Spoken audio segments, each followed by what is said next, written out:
today's class I'll be dealing with certain functions and certain theorems that are discussed in mathematics of asymmetric key cryptography. So we discussed in earlier class how prime numbers are important here in cryptographic algorithms. So last class we discussed certain algorithms to check whether a given number is prime.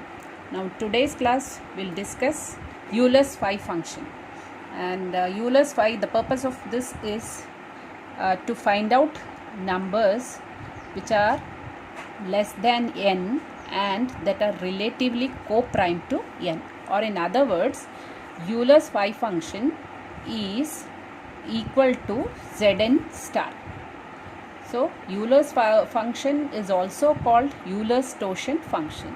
I repeat once again, Euler's totient function is used to find out numbers that are less than n and relatively co-prime to n, or in other words, you are finding out how many number of elements are there in Zn star. So we are applying these rules here to find out Euler's totient function. So if n is equal to 1, then it is obviously equal to 0. If you are finding out Euler's totient function of a prime number, that is the second case where p is a prime number, phi of p, then Euler's totient function will be equal to p minus 1. In the third case is if you can factorize p, that is m and n, where m and n are co-prime or relatively prime. So if you are supposed to find out Euler's totient function of a number which can be factorized as m and n, where m and n are relatively co-prime, so it would be computed as phi of m into phi of n. And then the last case wherein the totient function, if you want to find out totient function of a number which can be expressed as p to the power e, then where p is a prime, then it would be equal to p to the power e minus p to the power e minus 1. So these are the rules you got to apply that we discussed from 1 to 4 to find out Euler's totient function. Now we'll see certain examples which will make you clear this Euler's totient function. So phi of 13. Now you see that 13 is a prime number. So you got to apply the second rule where phi of 13, where 13 is a prime number, so it would be equal to p minus 1. So 13 minus 1, 12. Now phi of 10. Phi of 10 can be expressed as 2 into 5. So it would be where in order to compute phi of 2, you apply the second rule, and phi of 5, again phi is a prime number, so 2 and 5 are relatively prime, so you get it as 4 here. And another example, phi of 240. Now 240 can be expressed in factorized as 2 to the power of 4 into 2 to the power of 4 into 3 into 5.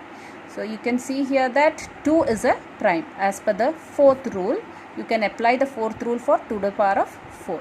So phi of 2 to the power of 4 into phi of 3 into phi of 5.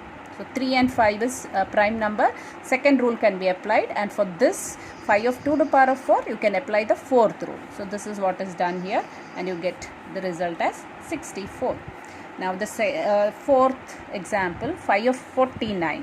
Now phi of 49 can be expressed as, the factors could be 7 into 7, and you could compute it as phi of 7 into phi of 7, but that could not be done, whereas you see that the factors 7 into 7, that is third rule, can be applied if m and n are co-prime. So this is not co-prime, it is the same number. So you need to apply the fourth rule for this, wherein 49 can be expressed as 7 square. So 7 square minus 7 would be 42. Now this another example, Z12 star. So what is Z of Z12 star? It's nothing but Euler's totient function of 12. That's what you are getting. Phi of 12 is nothing but Z of 12 star. So 12 can be expressed as factors 4 into 3, which is 2 to the power of 2 into 3. So 5 of 2 to the power of 2, apply the fourth rule, and 5 of 3, we are applying the second rule, and you get it as 2 into 2, which is 4. Another example, Z15 star would be 5 of 15. The factors would be 3 and 5. So third rule could be applied, wherein 3 and 5 are co-prime. So 5 of 3 is 2, 5 of 5 is 4, 5 minus 1, so which is 8. Now 529. Find out the Euler's totient function of 529. 529 would be 23 square. So you see that it is 23 square. 23 square, apply the fourth rule, and you get the answer as 506. 5 of 400. 5 of 400, express it as 5 of 2 to the power of 4 into 5 square. So apply fourth rule for 5 of 2 to the power of 4 into again 5 of 5 square. So you are applying that, get it as 160. Another example, 5 of 165. So 5 of 165, it can be factorized as 31 into 5. So you can apply third rule, because 31 and 5 are co-prime. So you get it as 30 and 4, which is 120. 5 of 1000. 1000 factors are 5 to the power of 3 into 2 to the power of 3. Apply the fourth rule, and you get it as 5 cube minus 5 square, and 2 cube can be 2 cube minus 2 square, which comes up to 400. So Euler's totient function is used to find out numbers that are less than n and relatively co-prime to n. Next, we come to another theorem, which is Fermat's little theorem. So Fermat's little theorem, the purpose of finding Fermat little theorem is to find out exponential of a given number, and it can also be used in finding the multiplicative inverse. So you have two versions for this. One is the first version, wherein it says that if a to the power of p minus, you are supposed to find out the exponential of a to the power p minus 1 mod p. So where p is a prime number and a is an integer. A is an integer, and p does not divide a. So in such a case, you can apply this particular rule. So it comes up to 1. It would be equal to 1. So if the prime number mod p, where p is a prime number, and exponential would be p minus 1. So in such a case, it results up to 1. And the second case, wherein you are finding out the exponential of a to the power p, where again p is a prime number and a is an integer. You don't have this rule, where the earlier rule where it says that p does not divide a. So it comes up to a. Okay, so you need not find out exponential into and so, whereas you can directly say that the result would be equal to a if the mod p, that is p is a prime number and a is an integer. Now this Fermat's little theorem can also be used to find out multiplicative inverse. What does that say here? It can be seen here. A to the power of minus 1, that is multiplicative inverse of a, is to be found. Mod p, then it would be equal to a to the power of p minus 2 mod p, wherein you have the same condition where p is a prime number, a is an integer, and p does not divide a. This condition holds. Now take some examples. 6 to the power of 10 mod 11. So you see that 11 is a prime number, a is an integer, and 11 does not divide 6. This is the condition to apply the first rule. And you see that the exponential is 1 less than the mod n. So mod p is 11 and exponential is 10. So we can very well apply the first rule. So this comes up to, you can see that here it is equal to 1. So this would be equal to 1. You need not find out what is 6 to the power of n. Directly you could apply this Fermat's little theorem. Take another example, 5 to the power of 15 mod 13. Now 13 is a prime and 5, a is an integer, 5 is an integer, 13 does not divide 5, so fine. So you can apply the first rule, but it is not p minus 1, 13 minus 1. So you could very well modify this, write it as 5 to the power of 13 mod 13 and 5 square. So 13 means you could use this rule, that is the second rule.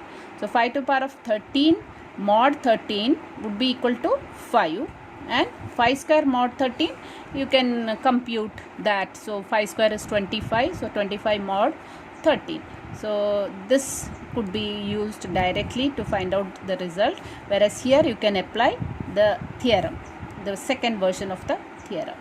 Now 15 to the power 18 mod 17, again 17, so you can apply the second rule, make it as 15 to the power of 17 mod 17 into 15 mod 17. So this would come up to 15 to the power 17 mod 17 would be equal to A. A is what? 15. Then find out 15 mod 17, which would be equal to minus 2. So 15 mod 7 here is again minus 2. So minus 2 minus 2, 4 mod 17 would be the result. 456 to the power 17 mod 17. Apply directly, which is the second rule. So you get it as 456, which is A. 456 mod 17, which is 14 mod 17. Now take some more examples. The second one, which is multiplicative, a second application, which is multiplicative inverse. So multiplicative inverse can be found using or applying Fermat's little theorem. What does that multiplicative inverse say? It is equal to, multiplicative inverse says that A inverse mod P is A to the power P minus 2 mod P.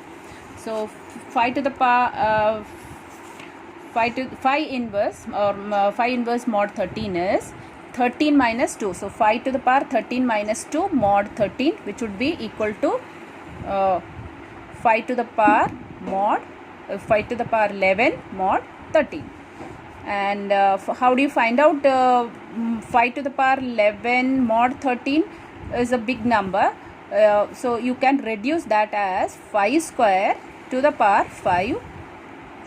This would be 5 to the power 10. Then you have 5 mod 13. So this is 5 square mod 13 is 25 mod 13 is 12, and 12 to the power 5 mod 13. Then this 5 mod 13 is written here. So 12 to the power 5 mod 13. Now how do you find out 12 to the power 5 mod 13?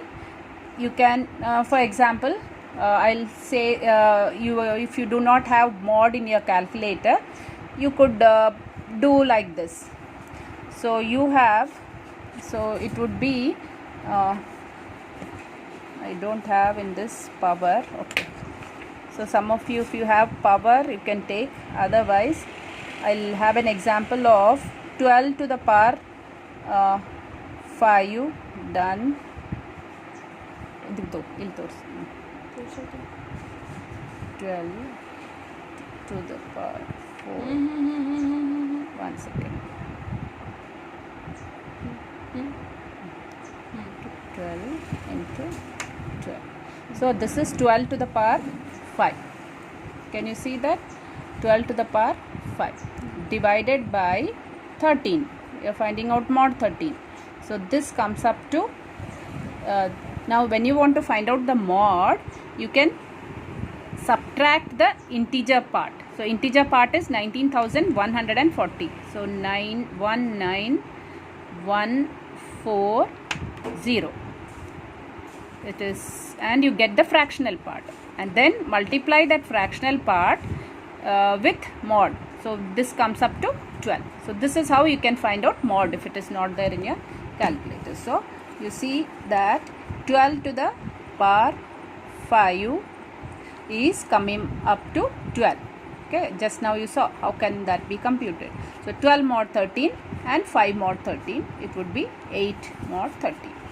Now another example, 15 inverse of 15 mod 17 would be applying the formula Fermat's little theorem.